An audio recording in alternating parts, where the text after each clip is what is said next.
Hujambo na karibu tena mtazamaji wa The World News katika kipindi hiki cha ulimwengu wa siasa. Jina langu ni Adam Hussein. Waziri Mkuu wa Israel Benjamin Netanyahu ameeleza kwa mapana namna ambavyo Iran ilitaka kujaribu kumuua mmoja wa wanawe, lakini hakutaja ni lini tukio hilo limetokea. Netanyahu hakusema ni yupi kati ya wanawe waliolengwa katika jaribio hilo la mauaji wala jinsi tukio hilo lilivyotokea.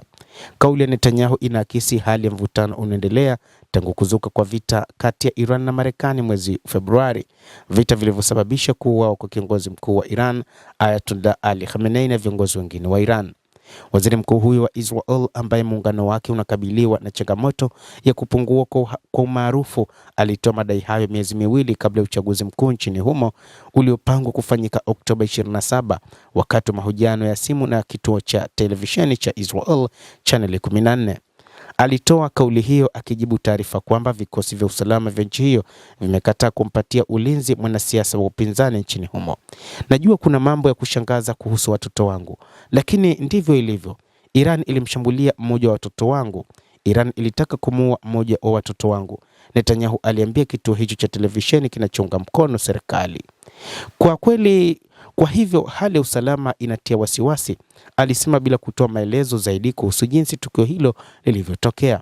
Ubalozi wa Marekani mjini New York haukujibu ombi la ufafanuzi kuhusu madai hayo. Marekani imetangaza mfululizo wa vikwazo dhidi ya Iran na kutishia kuchukua hatua dhidi ya nchi zinazosaidia Iran. Waziri wake wa fedha wa Marekani Scott Bessent alieleza hatua hiyo kuwa shambulio baya zaidi la kiuchumi katika historia.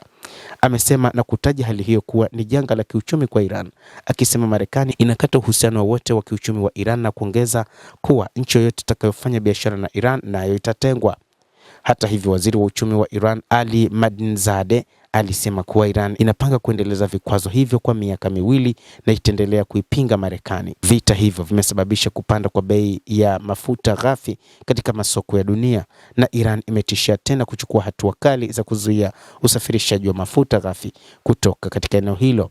Iran pia imetoa tishio jipya dhidi ya meli yoyote itakayojaribu kupita katika lango la bahari la Hormuz. Hata hivyo, wakati huu Iran imesema itakabiliana vilivyo na vikwazo vya Marekani na pamoja na watu wa Magharibi, na yeyote ambaye ataamua kuungana na vikwazo hivyo nao pia watamwekea vikwazo, kwamba hakuna meli yao ambayo itaweza kupita katika lango la bahari la Hormuz. Endelea kutufuatilia mtazamaji, na usisahau kulike, comment, kadhalika kusubscribe channel yetu hii ili upate habari hizi kwa mapana kupitia The World News. Naitwa Adam Hussein.